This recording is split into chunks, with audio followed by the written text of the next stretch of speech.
नमस्कार, मनी गुरु की इस खास पेशकश में आप सभी का स्वागत है। मैं हूं स्वाति रायना। अगर अब भी आपने अपने लिए टैक्स रिजीम का चुनाव नहीं किया है तो कर लीजिए, क्योंकि अब नई टैक्स रिजीम ही डिफॉल्ट रिजीम मानी जाएगी। मतलब अगर आपने कोई भी टैक्स रिजीम नहीं चुनी है तो जो नई टैक्स रिजीम है वो ही आपके लिए मानी जाएगी और इसके हिसाब से ही फिर आपकी कंपनी आपका टीडीएस काटेगी। इसलिए अब आपको चूज करना बेहद जरूरी है। लेकिन अगर कंफ्यूजन है कि कौन सा टैक्स सिस्टम आपके लिए सही है तो हम आपकी करेंगे मदद और साथ ही बताएंगे कि नौकरी पेशा को अपनी सैलरी स्ट्रक्चर में क्या बदलाव करना चाहिए जिससे ज्यादा से ज्यादा टैक्स बचाया जा सके। हमारे साथ खास चर्चा में शामिल हो चुके हैं दो टैक्स एक्सपर्ट, सुनील गर्ग और कपिल मित्तल। सुनील जी और कपिल जी, आप दोनों का बेहद स्वागत है मनी गुरु के आज के इस खास कार्यक्रम में। और तमाम नौकरी पेशा लोगों के लिए बेहद ही खास शो है ये समझने के लिए कि आखिरकार अब इस नए वित्त वर्ष से उनको अपने सैलरी स्ट्रक्चर को कैसे प्लान करना है, नई टैक्स रिजीम में जाना है या पुरानी टैक्स रिजीम में ही रहना है। चर्चाएं तो बहुत हुई हैं, लेकिन अब एक्शन की बारी है, इसलिए कंफ्यूजन अभी भी काफी ज्यादा बरकरार है कि कहां पर सबसे ज्यादा फायदा। सबसे पहले सुनील जी, नई टैक्स रिजीम या फिर पुरानी टैक्स रिजीम, सबसे पहले अभी जो मौजूदा नियम है वो क्या कहता है? क्योंकि कई जो नौकरी पेशा लोग हैं, कंपनियां उनको पूछ रही हैं कि आपको कौन से टैक्स सिस्टम में जाना है और अगर चूज नहीं किया तो क्या होगा? देखिए स्वाति, ये टैक्स का चक्कर है और चक्री बना दिया है माननीय वित्त मंत्री जी ने। लोग बहुत कंफ्यूज हैं। सबसे पहला कंफ्यूजन हम दूर कर देते हैं अपने दर्शकों का कि जो 1 फरवरी 2023 को बजट आया था जिसमें 3 लाख, 6 लाख, 9 लाख, 12 हजार का स्लैब दिया गया था, वो वित्त वर्ष 23-24 के लिए लागू होगा, यानी असेसमेंट ईयर 24-25 के लिए लागू होगा। जब आप अगले साल 31 जुलाई 2024 को रिटर्न फाइल करेंगे तो लागू होगा। अभी तो आप जुलाई 2023 में रिटर्न फाइल करने वाले हैं, यानी असेसमेंट ईयर 23-24, वित्त वर्ष 22-23, उस पे रिजीम वही रहेंगे जो लास्ट ईयर डिक्लेयर हुए थे। यानी आप पुराने रिजीम में जाना चाहते हैं तो 2.5 लाख रुपए तक आपको एग्जीमिशन थी। ये 7 लाख वाला जो रिजीम है ये वित्त वर्ष 23-24 के लिए लागू होगा, उससे पहले लागू नहीं होगा। दूसरी बात जो आपने कहा रिजीम चुनने की बात है, आपको पता होगा 4 अप्रैल 2023 को, यानी अभी कुछ दिन पहले ही सीबीडीटी ने सर्कुलर दिया है सैलरीड एम्प्लॉइज के लिए। उन्होंने कहा है कि वित्त वर्ष 23-24, देखिए मैं बार बार कह रहा हूं, आप वित्त वर्ष 22-23 से और वित्त वर्ष 23-24 को कंफ्यूज बिल्कुल मत कर देना। अलग अलग रिजीम की बात हो रही है। जो 7 लाख वाला रिजीम आया है वो वित्त वर्ष 23-24 के लिए आया है, 22-23 के लागू नहीं होगा। तो वित्त वर्ष 23-24 यानी जिसके रिटर्न आप अगले साल भरेंगे उसके लिए भी सीबीडीटी ने कह दिया है कि अभी आपको चूज करना पड़ेगा कि आप नए रिजीम में जा रहे हैं या पुराने रिजीम में जा रहे हैं। और अगर आप नए रिजीम में जाना चाहते हैं तो अपने एम्प्लॉयर को तुरंत आप डिक्लेयर कर दीजिए। अगर आप पुराने रिजीम में रहना चाहते हैं बाई चांस, तब भी आपको डिक्लेरेशन देनी है, वरना एम्प्लॉयर आपका जो टैक्स काटेगा वो नए रिजीम के हिसाब से काटेगा। यानी वो समझेगा कि आपने कोई डिडक्शंस, ना एचआरए की डिडक्शन क्लेम करनी है, ना एटीसी की डिडक्शन क्लेम करनी है, ना एनपीएस की डिडक्शन क्लेम करनी है, मेडिक्लेम की करनी है। तो इसलिए आपको वित्त वर्ष 23-24 के लिए रिजीम अभी चुनना होगा। अक्सर हम क्या करते थे, जो 22-23 में चलता था, हम लास्ट में रिजीम चुनते थे, क्योंकि हमें एक सहूलियत दे रखी है सरकार ने कि आप रिटर्न फाइल करते वक्त रिजीम चुन सकते हैं। तो वो फैसिलिटी अवेलेबल है 31 जुलाई 2023 को जब रिटर्न फाइल करेंगे उसमें तो अवेलेबल है। लेकिन जो 23-24 की बात मैं कह रहा हूं उसके लिए सरकार ने कह दिया है कि आप पहले चुन लीजिए ताकि आपका टैक्स की कैलकुलेशन उसी हिसाब से किया जा सके। तो ये बड़ी महत्वपूर्ण सूचना है, विशेषकर सैलरीड एम्प्लॉइज के लिए। बिल्कुल। और सैलरीड जो एम्प्लॉइज हैं, नौकरी पेशा है, उनको अपने अपने ऑफिस से, अपने ऑर्गेनाइजेशन से ये सर्कुलर भी आया होगा, ये कम्युनिकेशन भी आई होगी कि आप चूज कर लीजिए कि आपको नए टैक्स सिस्टम में जाना है या फिर पुराने टैक्स सिस्टम के साथ ही रहना है। तो आपको वो अब चूज करना पड़ेगा, क्योंकि पहले आपको लगता था कि आप पुराने टैक्स सिस्टम के साथ ही रहेंगे तो आपको कुछ बदलाव करने की जरूरत नहीं है, आपको उस ऑप्शन पे क्लिक करने की जरूरत नहीं है। लेकिन अगर आप इस बार ऑप्शन पर क्लिक नहीं करेंगे तो by default new tax regime जो है वो कंपनी मान लेगी और वो जो सिस्टम ही क्योंकि डिफॉल्ट बनाया गया है सरकार की तरफ से, तो वो आपका new tax system by default चला जाएगा अगर आप उसमें नहीं जाना चाहते हैं। तो ये आप सबसे पहले काम जरूर कर लीजिएगा अगर अब तक आपने नहीं किया है। अब सबसे इंपॉर्टेंट बात कपिल जी ये कि लोगों में कंफ्यूजन बहुत है इस बात का अभी भी कि कौन सी टैक्स रिजीम उनके लिए बेहतर है। थोड़ा मैं आपसे समझना चाहती हूं कि सालाना कितनी इनकम वालों तक के लिए आपकी नजर में नई टैक्स रिजीम में जाना बेहतर है। देखिए स्वाति जी, ये कंफ्यूजन जो है उसको तो दूर करना जरूरी है, बट साथ साथ मैं कहूंगा कि अगर हम इस फाइनेंशियल ईयर की बात करें जो 1 अप्रैल से हमारा शुरू हुआ है, इस वित्त वर्ष में एम्प्लॉय के ऊपर बहुत सारी और जिम्मेदारी आ गई है कि उसे एम्प्लॉयर को ये तो बताना ही है कि वो कौन से टैक्स रिजीम में जाएगा, साथ साथ उसे जो अभी तक अपने सारे प्रूफ देने होते थे, बाकी सारी चीजें करनी होती थी जो वो जनरली कई भी कबार ईयर एंड पे कर लिया करता था, उसको वो सारी कैलकुलेशन, सारी प्लानिंग अप्रैल में ही करनी पड़ेगी, अभी करनी पड़ेगी। उसको ये ध्यान रखना पड़ेगा, जैसे कि हमने सुनील जी ने भी बताया कि उसे नए रिजिम में जाना है, पुराने में जाना है, किस में ज्यादा बेनिफिट है, किस में उनको क्या और तरह के बेनिफिट, अदर बेनिफिट्स मिल सकते हैं। तो यहाँ पे जब हम देखते हैं, जैसे अभी हमारी मैडम एफएम ने लास्ट बजट में हमें बताया कि 7 लाख तक की अगर आपकी इनकम है, आपकी जो सैलरी इनकम अगर 7 लाख तक आ रही है तो न्यू टैक्स रिजिम में आपको कोई टैक्स पे नहीं करना है। यहाँ पे ध्यान देने वाली बात क्या है कि एक आपको 50,000 की स्टैंडर्ड डिडक्शन दी गई है न्यू टैक्स रिजिम में, तो आपकी इनकम अगर सैलरी से 7,50,000 तक भी जा रही है तब भी आप न्यू टैक्स रिजिम में जा सकते हैं, जिसमें आपको कोई इन्वेस्टमेंट या कोई भी प्रूफ देने की जरूरत नहीं है और आपकी इनकम अपफ्रंट एग्जेम्प्ट हो जाएगी। इसके अलावा अगर हम और इसको फर्दर लेके जाएं तो एक एनपीएस का बेनिफिट देखते हैं जो हम एम्प्लॉयज वगैरह जनरली लेते हैं, जिसमें एक डिडक्शन मिलती है हमें 50,000 की जो अपफ्रंट मिलती है, जो एम्प्लॉय खुद से इन्वेस्ट करता है। इसको न्यू टैक्स रिजिम में नहीं दिया गया है, लेकिन एक दूसरी डिडक्शन है एनपीएस की, जिसमें एम्प्लॉयर आपका एनपीएस डिडक्ट कर लेता है आपकी सैलरी से और आपको उसका डिडक्शन मिलता है। ये डिडक्शन न्यू टैक्स रिजिम में दिया गया है। तो इसका मतलब ये है कि आप चाहें तो अपनी सैलरी का जो बेसिक है प्लस डीए उसका 10% तक आप अपने एम्प्लॉयर के थ्रू डिडक्ट करा सकते हैं और वो डिडक्शन आपको न्यू टैक्स रिजिम में मिल सकता है। प्लस अगर आप गवर्नमेंट एम्प्लॉय हैं तो ये 10% की जगह 14% चला जाता है। तो अगर हम इस लिहाज से देखें तो वो एम्प्लॉयज जिनकी बेसिक सैलरी और डीए उनका 10% वो कैलकुलेट कर लें प्लस 7.5 लाख रुपए उस पे वो ऐड कर लें, वो सीधा सीधा न्यू टैक्स रिजिम में जा सकते हैं जहां पे उनको कोई टैक्स नहीं पे करना पड़ेगा और वो बाकी सब झंझटों से कि उन्हें इन्वेस्टमेंट प्रूफ सबमिट करने हैं, बाकी चीजें करनी है, उन सब से बच जाएंगे।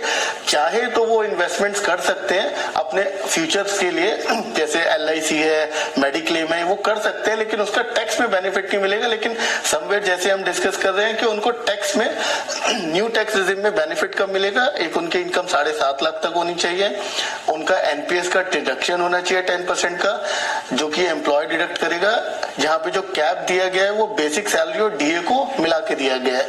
तो इस तरह से हम कैलकुलेट कर सकता है कि एम्प्लॉय जो उसे आज ही करना पड़ेगा, प्लस उसे ये भी देखना पड़ेगा कि लेट सपोज उसका एलआईसी का प्रीमियम, मेडिक्लेम, एचआरए डिडक्शन अगर उससे बेनिफिट उसको ज्यादा मिल रहा है, अगर लेट सपोज उसकी सैलरी बहुत ज्यादा है, वो 10 लाख क्रॉस कर रहा है, 15 लाख क्रॉस कर रहा है, तो वहां उसको कैलकुलेशन आज ही करनी पड़ेगी रेदर देन कि उसे पूरे साल वेट करे और वो समझे कि वो किस रिजिम में जाएगा। और जो अभी सुनील जी ने बताया कि जो लेटेस्ट अभी सर्कुलर डिपार्टमेंट ने दिया है, इनकम टैक्स डिपार्टमेंट ने दिया है कि आपको एम्प्लॉयर को बताना है कि आप कौन सी टैक्स रिजिम में जाना चाह रहे हैं, नहीं तो एम्प्लॉयर बाय डिफॉल्ट आपको न्यू टैक्स रिजिम में ले जाएगा और जहां हो सकता है कि आपको बेनिफिट ना हो। ये बिल्कुल सही बोला कपिल जी आपने कि इसको चूज करना और सिलेक्ट करना बेहद जरूरी है कि कैसे आपको कौन से टैक्स रिजीम में रहना जरूरी है और कौन से पैरामीटर्स है उनको ध्यान में रख के आपको अपनी टैक्स रिजीम को चूज करना है। लेकिन सबसे जरूरी बात सुनील जी इसमें ये भी है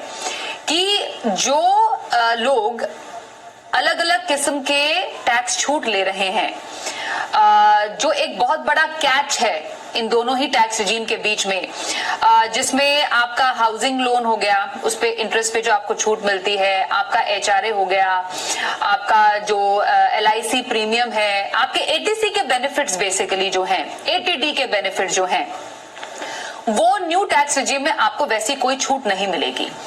तो क्या एडवाइजेबल है, मैं थोड़ा अलग सिनारियो से आपसे समझना चाहती हूँ कि एक ऐसा नौकरी पेशा कोई व्यक्ति जिसका हाउसिंग लोन भी चल रहा है, जिनका किसी का HRA है, वो LIC प्रीमियम भर रहे हैं, ATC का डिडक्शन भी 1.5 लाख तक का ले रहे हैं, उनको न्यू टैक्स रिजीम में जाने का क्या कोई फायदा है या फिर उन्हें स्टिक रहना चाहिए ओल्ड टैक्स रिजीम में?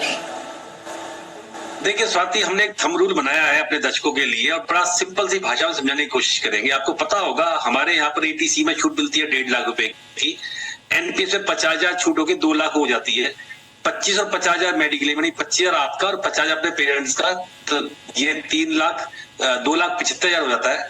2 लाख रुपए आप हाउसिंग लोन की छूट ले सकते हैं, 4,75,000 रुपए हो जाता है। ATTTA में 10,000 की छूट मिलती है, आपका सेविंग इंटरेस्ट है 4,85,000 होता है। आप सीनियर सिटीजन है तो 50,000 की छूट मिलती है आपको ATTTB में। मैं अभी दिव्यांगों की बात नहीं कर रहा हूँ। और इसके अलावा HRA, हाउस रेंट अलाउंस, बहुत बड़ा कंपोनेंट होता है एम्प्लॉय की सैलरी में, जहां पर अगर आप दिल्ली, मुंबई, कलकत्ता, मद्रास में है तो 50% ऑफ योर सैलरी, आपकी बेसिक सैलरी का 50% तक आप छूट क्लेम कर सकते हैं और बाकी शहरों में 40%। तो छूट मिला के कुल 6, 7, 8 लाख तक आप क्लेम कर सकते हैं, सारी डिडक्शंस को आप क्लेम करें तो। अब हमने फॉर्मूला बना दिया वित्त वर्ष 22-23 की मैं बात कर रहा हूं, जिसकी रिटर्न आप 31 जुलाई 2023 में फाइल करेंगे। अगर आपकी 15 लाख रुपए की इनकम है तो 2.25 लाख रुपए पर आप ब्रेक इवन कर जाते हैं। 2,25,000 रुपए की छूट अगर आप क्लेम कर सकते हैं तो आप पुराने रिजीम में जाइए, वरना नए में आ जाइए। अगर आपकी 10 लाख की इनकम है, 10 लाख की मैंने बात की, अभी जब बात चली 7 लाख की बात कर रहा हूं, मैं 10 लाख और 15 लाख की बात कर रहा हूं। 15 लाख पे 2.25 लाख पे ब्रेक इवन करता है और 10 लाख की इनकम अगर आपकी है तो 1,87,500 रुपए पर ब्रेक इवन कर जाता है। यानी अगर आप 3-4 लाख की डिडक्शन क्लेम कर सकते हैं वित्त वर्ष 22-23 के लिए, तो आपको बेहतर है पुराने रिजीम में ही रहना। 15 लाख की सैलरी वाले भी ध्यान से सुन लें, अगर 2.25 लाख से ज्यादा, यानी आपका हाउसिंग लोन चल रहा है, आपको HRA की छूट भी मिल रही है और आपने ATC में भी 2 लाख पूरे कर दिए हैं, फिर तो पुराने रिजीम में ही फायदा है। आपको पता होगा वित्त वर्ष 23-24 के लिए मैडम ने कुछ चेंजेस किए हैं। पुराने रिजीम में आपको 5 लाख तक इनकम एग्जेम्प्ट है, 87A की 12,500 की छूट मिलाकर, और 7 लाख की छूट दे दी थी नए रिजीम में जाने वालों के लिए। मतलब सरकार ने मान लिया था एक तरफ से बाई डिफॉल्ट स्वाति कि आप ATC की छूट और NPS की छूट जो 2 लाख की है वो हम आपको बाई डिफॉल्ट दे रहे हैं, यानी 5 और 7 का आपको फर्क डाल दिया था। लेकिन उसमें भी एक फार्मूला है, अगर आप 3,75,000 से ज्यादा छूट क्लेम कर रहे हैं, वित्त वर्ष 23-24 की बात कर रहा हूं मैं, पहले वित्त वर्ष 22-23 की बात कर रहा था, 3,75,000 पे ब्रेक इवन कर जाता है, 3,75,000 से ज्यादा छूट आप क्लेम कर रहे हैं। जैसे मैंने बताया था कि सारी छुट्टी मिला के आप 5, 6, 7 लाख तक भी क्लेम कर सकते हैं। और आपने इलेक्ट्रिकल व्हीकल का लोन ले रखा है तो 1.5 लाख की छूट आपको और भी मिलती है, वो भी आप क्लेम कर सकते हैं। दिव्यांगों के लिए आपको 1 लाख की छूट मिलती है, ATU में छूट मिलती है, बहुत सारी छूटें सरकार ने दे रखी है। लेकिन आपको समझना पड़ेगा, टैक्स स्ट्रक्चर को पढ़ना पड़ेगा और मनी गुरु देखना पड़ेगा। मनी गुरु देखेंगे तो टैक्स का फायदा आपको जरूर होगा। बिल्कुल, और इसको और सिंप्लीफाई करने के लिए हम तो अपने शो के माध्यम से आपको बता ही रहे हैं।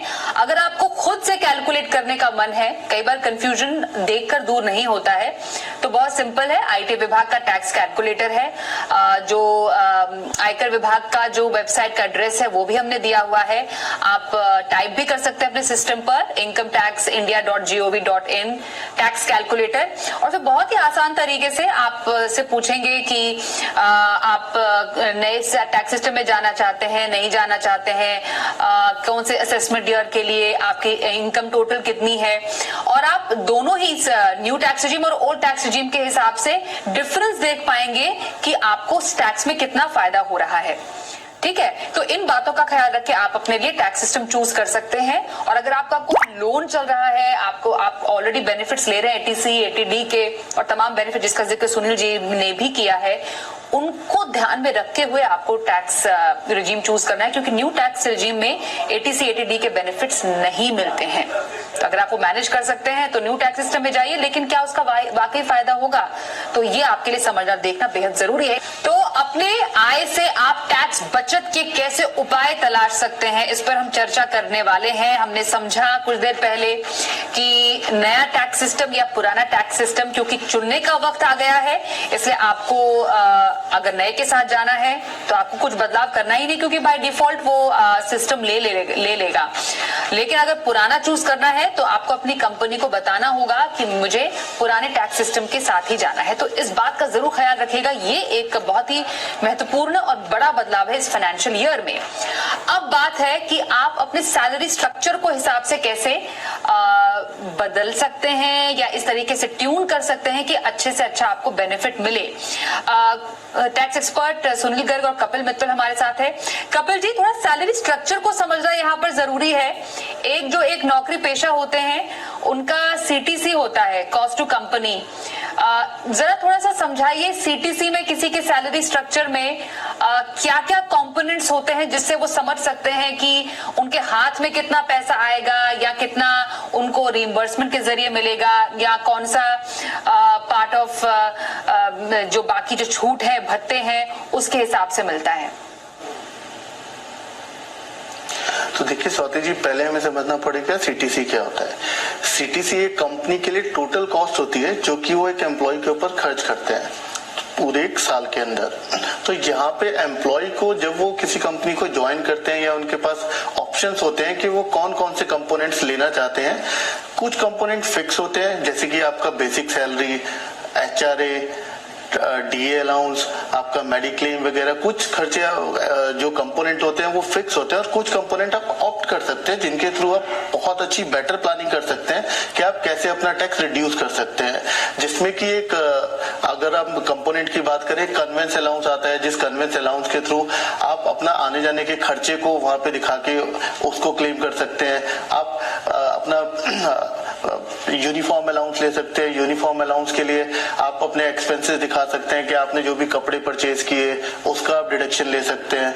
इस तरह से बहुत सारे ऐसे अलाउंसेस हैं जिसका बेनिफिट ले सकते हैं, जैसे टेलीफोन हो गया, इंटरनेट हो गया, कि ये एक्सपेंसेस आप ऑफिस के लिए या अपने आप को अपग्रेड करने के लिए कर रहे हैं। आप बुक्स अलाउंस ले सकते हैं जिसके अंदर आपको बेनिफिट्स मिल सकते हैं। तो इस तरह के काफी सारे कंपोनेंट है जिनको आप प्लान कर सकते हैं। इंपॉर्टेंट और ध्यान रखने वाली बात यह है कि आप बेसिक सैलरी को अगर आप एचआरए पे कर रहे हैं, अगर आप हाउस रेंट पे कर रहे हैं, तो वहां पे बहुत इंपॉर्टेंट है आपको ये प्लान करना कि आपको अपना बेसिक कितना रखना है और उसके कॉरस्पॉन्डिंगली आपको अपना एचआरए कितना रखना है। क्योंकि जो कैलकुलेशन है एचआरए की, और सबसे ज्यादा इंपॉर्टेंट बेनिफिट जो एक एम्प्लॉय ले पाता है वो एचआरए का ले पाता है।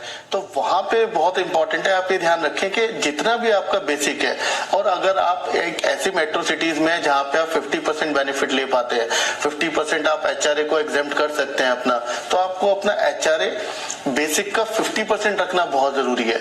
और अगर आप 40% के उसमें आ रहे हैं तो आप उसको एचआरए को 40% में लेके जाए, ना कि 50% में। और आप जो बैलेंस 10% का बेनिफिट है उसको आप अपने अदर ऐसे अलाउंसेस में तोड़ लीजिए जहां पे आपको बेनिफिट मिल सकता है। आप एजुकेशन अलाउंस भी ले सकते हैं, आप जैसे फूड अलाउंस ले सकते हैं, फूड अलाउंस में आपको बहुत अच्छे बेनिफिट मिल सकते हैं। तो आपको ध्यान रखना है कि वो कंपोनेंट्स कैसे ब्रेक किए जाएंगे। इसी तरह से आप देख सकते हैं एक एलटीए बहुत अच्छा ऑप्शन है। अगर हम पुराने टैक्स स्ट्रक्चर की बात करें तो वहां आप एलटीए के ऊपर जा सकते हैं। आप एनपीएस भी प्लान कर सकते हैं, जो भी हमने बात करी थी। तो इस तरह से आपको ध्यान रखना है, ब्रेकअप बनाना है अपने हर एक खर्चों का, जिसको आप अपने ब्रेकअप के अंदर या कंपोनेंट के अंदर डाल सकते हैं, जिसका आपको बहुत ज्यादा मशक्कत नहीं करनी है और आप इजिली अपना बिल्स वगैरह इकट्ठे कर सकते हैं। जैसे उसमें से एक अलाउंस होता है आपका पेट्रोल अलाउंस। आप कहीं भी जा रहे हैं आ रहे हैं, अगर आप अपना व्हीकल यूज कर रहे हैं, चाहे वो 2 व्हीलर हो या 4 व्हीलर हो, आपको पेट्रोल डीजल वगैरह डलवाना पड़ता है। तो वो एक अलाउंस आप ऑप्ट कर सकते हैं, जिससे ये जितने भी अलाउंस मैं बात कर रहा हूँ जहाँ पे भी आप खर्चे वगैरह ले रहे हैं या खर्चों का रिइंबर्समेंट ले रहे हैं, वो आपकी सैलरी में इनकम का पार्ट ही नहीं बनते हैं, वो आपकी इनकम से बाहर हो जाते हैं। तो जो आपकी टैक्सेबल सैलरी कैलकुलेट होती है उसमें वो इंक्लूड नहीं होते हैं। तो इस तरह से आप प्लान कर सकते हैं कि आप किस तरह से बेटर वे में जा सकते हैं। बिल्कुल, ये आपने सही बोला कपिल जी, क्योंकि कई बार लोग झंझट से बचने के लिए कहते हैं कौन अब बिल्स इकट्ठा करेगा, हम सारे कंपोनेंट को सैलरी में ही जोड़ देते हैं, इकट्ठे में पैसे मिल जाएगा, चाहे आपका टैक्स ही क्यों ना कट जाए। लेकिन इसमें ध्यान रखने की बात है, जो टैक्स कटेगा वो आपके स्लैब के हिसाब से कटेगा। अगर आप उसको रीइंबर्समेंट के तौर पर बिल्स अरेंज करके अगर आप उसको अपनी कंपनी को देते हैं तो आपके उस कंपोनेंट पे कोई टैक्स नहीं लगेगा। जब आपकी कंपनी आपसे पूछती है कि आपको कितना कंपोनेंट रिइंबर्समेंट में रखना है और कितना आपको फिक्स में रखना है, तो आप उसको कैलकुलेट करें, क्योंकि हर कंपनी देती है वो उस तरीके का एक प्रोविजन कि आप कैलकुलेट कर सकते हैं कि अगर मुझे ब्रॉडबैंड का बिल लेना है या बुक्स पीरियोडिकल्स या पेपर न्यूज़पेपर का बिल लेना है या फिर खाने का बिल लेना है, फोन बिल लेना है, उसको अगर मैं बिल देकर अगर मैं लूं तो मुझे कितना फायदा होगा टैक्स में।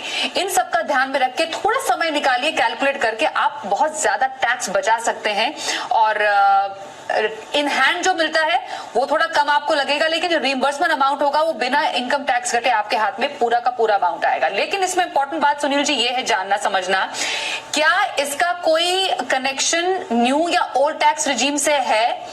क्योंकि कई लोग जानना समझना चाहते हैं कि जो बेनिफिट्स मिलते हैं पीएफ के, ग्रेचुइटी का जो पैसा मिलेगा, लीव इंकैशमेंट का जो पैसा मिलेगा, जो एलटीए है, वो न्यू टैक्स रिजीम में क्या जस का तस है और ओल्ड टैक्स रिजीम के जैसा ही?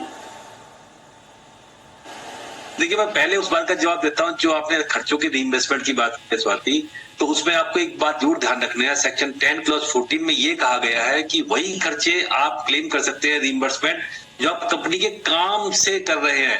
आपको कंपनी ने कहीं भेजा, उसका ट्रैवलिंग अलाउंस आप या ट्रैवलिंग बिल आप रीइंबर्स कर सकते हैं। आप पर्सनल जा रहे हैं तो फिर वो आपका अलाउंस होगा, और फिक्स्ड अलाउंस हमेशा टैक्सेबल होता है। इस बात को गांठ बांध लीजिए। जहां तक सवाल है रिटायरमेंट बेनिफिट्स का, आपने कहा पीएफ ग्रेच्युटी का जो पैसा मिलता है, भगवान का शुक्र है माननीय वित्त मंत्री जी ने उसको अलग रखा है। अभी आपको ग्रेच्युटी का पैसा मिलता है, उस पर कोई टैक्स नहीं है, मतलब 20 लाख तक की ग्रेच्युटी माफ है। आपको पीएफ का पैसा मिलता है, जब वो विड्रॉ करते हैं तो आपको पता होगा टैक्स फ्री होता है। लेकिन उसमें भी एक कैविएट सरकार ने लगा दिया है। अभी धारा 17(2) में कह दिया कि जो एम्प्लॉयर कंट्रीब्यूशन करते हैं, क्योंकि बड़े बड़े लोग जो करोड़ों रुपए की सैलरी लेते हैं सीईओ, वो 12% कंट्रीब्यूट करते थे, वो लाखों रुपए हुआ करता था। तो सरकार ने कह दिया कि 7.5 लाख रुपए से ज्यादा अगर एम्प्लॉयर कंट्रीब्यूशन होगा, ये ध्यान रखने वाली बात है, चाहे वो सुपर एन्युएशन फंड में हो, चाहे पीएफ प्रोविडेंट फंड में हो, और चाहे एनपीएस में हो, उसका 7.5 लाख कर दिया है। वो पूरी तरह से एग्जाम नहीं है, उस पर आप टैक्स देना पड़ेगा आपको। एक बात। दूसरी बात, नए और पुराने रेजिम में एक ही फर्क है, सिर्फ फर्क है एलटीसी को लेके। 10 क्लॉज 5 में जो आप डिडक्शन क्लेम करते थे लीव ट्रेवल की, यानी जब आपको एम्प्लॉयर 4 ईयर के ब्लॉक में 2 बार आपको घूमने के लिए पैसा देता है कि आप जाइए अपनी फैमिली के साथ में घूम के आइए और पूरा देश देखिए, वो नए रिजीम में टैक्सेबल है, पुराने रिजीम में टैक्सेबल नहीं है। तो ये आपको ध्यान रखना है। बाकी लीव एनकैशमेंट, आपको पता होगा कि लीव एनकैशमेंट में तो इस बार एम्प्लॉइज की बल्ले बल्ले कर दी है माननीय वित्त मंत्री जी ने। 3 लाख की लिमिट को बढ़ाकर सीधा 25 लाख कर दिया है। ग्रेच्युटी ज्यादा पैसा आपको लीव एनकैशमेंट में सरकार ने देने का सोचा है, तो उसका क्या लॉजिक है पता नहीं, पर हाँ आप 25 लाख तक लीव एनकैशमेंट ले सकते हैं। लेकिन उसमें भी एक कैविएट है स्वाति, ध्यान रखने वाली बात है। लीव एनकैशमेंट अगर आप रिटायरमेंट के टाइम लेंगे तभी टैक्स से फ्री होता है। अगर आपने बीच में ले लिया, बहुत सारे लोग गलती करते हैं, आप 2 साल बाद 3 साल बाद, जिसको हम अर्नड लीव भी कहते हैं अपनी भाषा में, अर्नड लीव यानी आपकी लीव पड़ी थी, आपने उसको एनकैश करवा लिया, ड्यूरिंग द सर्विस पीरियड आप करवाएंगे, फुल्ली टैक्सेबल होता है, उस पर ये बेनिफिट नहीं मिलता है। एक बेनिफिट मिल सकता है सिर्फ कि मान लीजिए 3 साल की लीव आपने एक साथ एनकैश करवा ली 22-23 में, तो धारा है 89 में जाके आप डिफरेंशियल का बेनिफिट जरूर क्लेम कर सकते हैं, लेकिन उसके लिए आपको फॉर्म 10IE भरना होता है। इस बात का भी ध्यान रखिए, क्योंकि बहुत सारे जो एम्प्लॉइज होते हैं, सैलरी एम्प्लॉय विशेषकर, वो टैक्स के मामलों को समझते नहीं है, तो उनको समझना बड़ा जरूरी है। हाँ, मतलब छुट्टी ना लेने का ये प्राइस है आप सबके लिए कि आप उसको इनकैश कराइए और उसके बदले पैसे लीजिए। छोटा सा इस पर सवाल सुनील जी आप ही से, क्योंकि आप बात कर रहे थे इसकी, पीएल के बदले अर्न लीव कई कंपनीज जो देती हैं, उसके बदले जो इनकैशमेंट होता है वो कितना मिलता है? जो 1 डे की सैलरी पूरी या बेसिक सैलरी, उसका कैलकुलेशन कैसा होता है? देखिए, अगर आप रिटायरमेंट के टाइम ले रहे हैं लीव एनकैशमेंट, तो सरकार ने कहा है कि जितने साल आपने नौकरी की है 10 मंथ्स की सैलरी को एवरेज करके और उतने मंथ की सैलरी को आपको लीव एनकैशमेंट एम्प्लॉयर दे सकता है। पहले लिमिट केवल 3 लाख थी, पिछले वित्त वर्ष में इसको बढ़ाकर इसी बजट में 2023 में माननीय वित्त मंत्री जी ने 25 लाख तक कर दिया।